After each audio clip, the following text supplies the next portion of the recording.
Hello, my name is Michelle Hunt, and this is EDL 852, the case study. Just to go over some facts about the case study, this takes place in Lightville Community School District in a rural community. 60% of the residents live on a farm.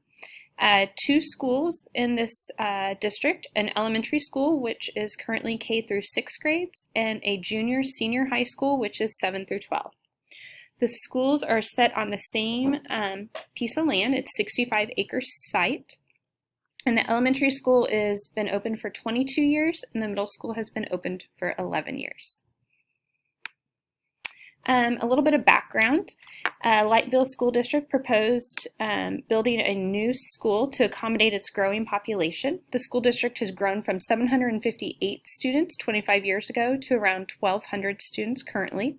It's projected to grow around 2% per year.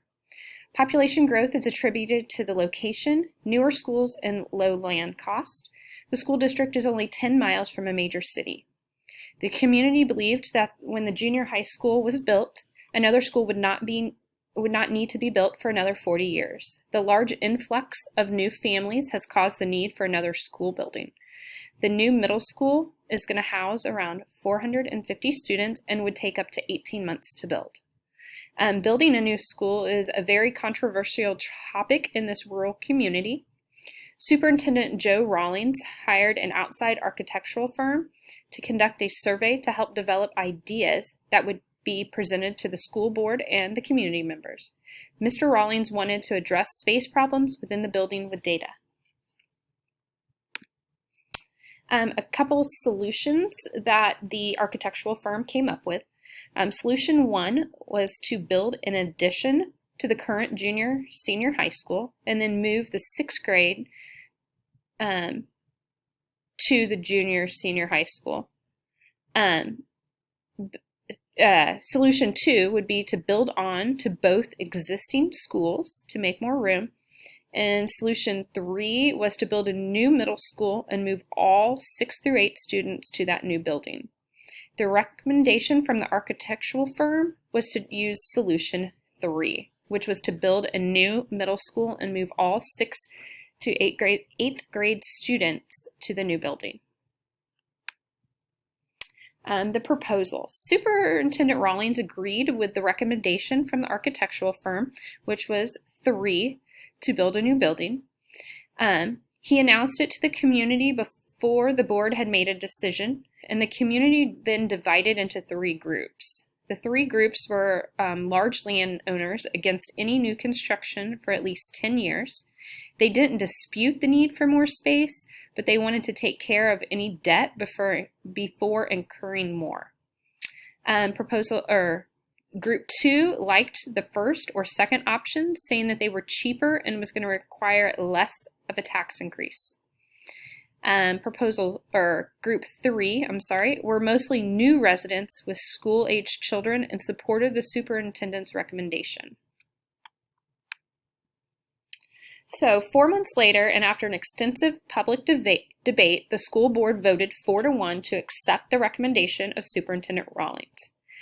It was then moved to a vote, and the community voted for the approved recommendation, resulting in a margin of 53% to 47%. Superintendent Rawlings wants to hire a new principal 12 months before the building is complete. The school will take an estimated 18 months to build. The new principal would start with hiring staff, organizing all the school programs, collaborating with architects, and designing curriculum. 22 candidates applied for this position, and they interviewed 4. The hiring committee hired Susan Potter, and she was hired due to her previous experience as a middle school principal. The hiring committee consisted of 4 teachers, 2 principals, 4 parents, the superintendent, and a few school board members. Susan started her position August 1st, 12 months before the middle school was set to open.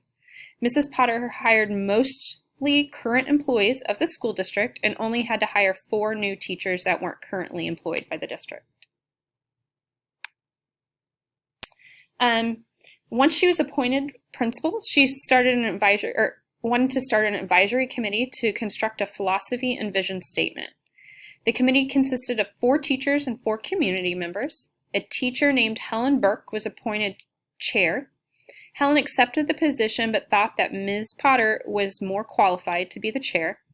Helen wanted both Susan and herself to share the position, and Susan's proposed committee norms are these that she proposed for the committee. To operate democratically, each member would have a vote. To have a consensus when making decisions, and the vision statement would reflect the views of committee members and the community. The committee agreed to the norms. Susan didn't think there would be any pushback when she asked the committee to help her develop these mission and vision statements. Helen said they wanted her to present the statements to the committee, and Susan continued to advocate the importance of working together to develop the vision and mission statements, and she stated that a mission and vision statement should reflect collective thinking of all stakeholders. Susan was uncomfortable making these decisions on her own, and the committee members insisted that she was the expert on this, and still recommended Susan come up with the statements and present them to the committee. The committee members said that they would recommend changes before they went to the board, and they would get community buy-in. Okay, so who's all involved so far?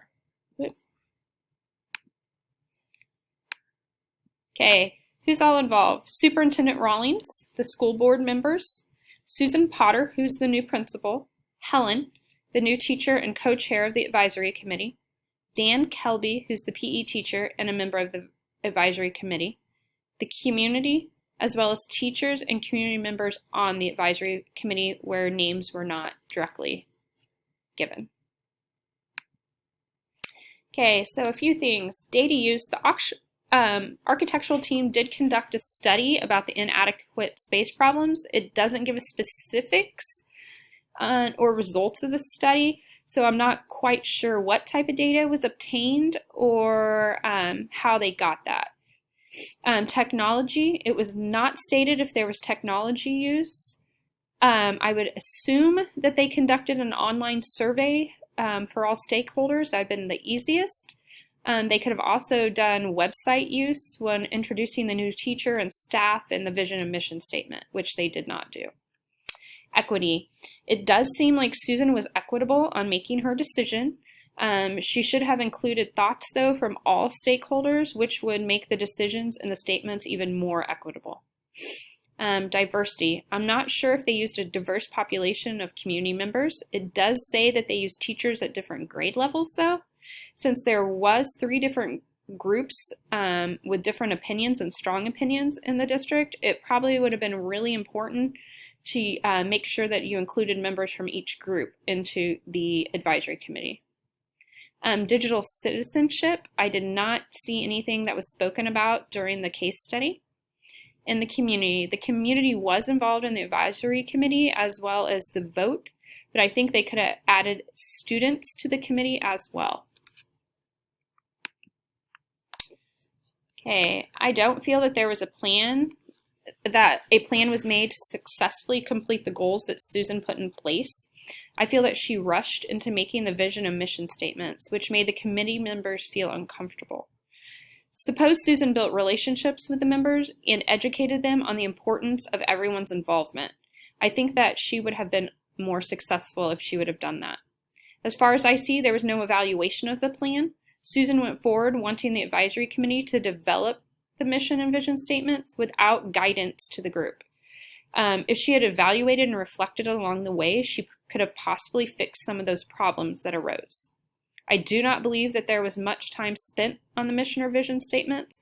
Having a mission and vision statement helps the staff, students, and community understand what the goals are for the school, and this allows everyone to be working forward to those same goals. So it is very important and imperative that you do take time to develop these and that it is not rushed. Legal issues. After reviewing the case study, I didn't see any legal issues. There was no harm or harassment in the case study to any of the stakeholders. There was no breach of contract as far as I know. We weren't given a contract to look at or to review. and the decision to build a new school went through all proper voting procedures that would have been required.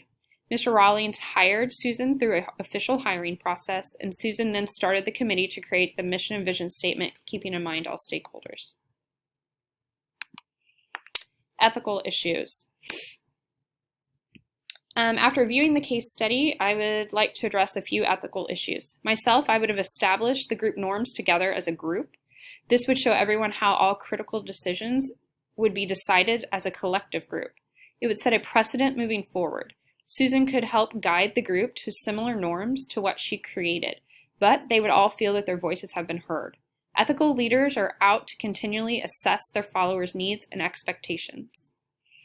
The second ethical issue is that Susan doesn't feel comfortable making the statements on her own, which I agree with her. The group should develop the mission and vision statements together to get the approval of all stakeholders. Susan needed to make her point heard about the reasonings behind why she wanted everyone's input. She could have presented the ethical reasons to the group as she presented the district's mission and vision statements. She never did share those either. The ethical reasons would be making sure that all voices are heard, trustworthiness, and consistency. A visionary leader is clear about what she or he believes and knows what is best for children, as well as staff members. They believe all stakeholders have a voice.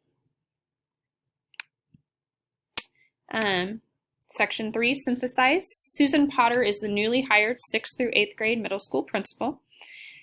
She is currently at odds with her advisory committee and possibly all stakeholders about who should develop the mission and vision statement for the new school. Evaluation of facts that I see that are missing. What data was received from the architectural firm? I would like to see the contract to make sure there wasn't a breach of contract.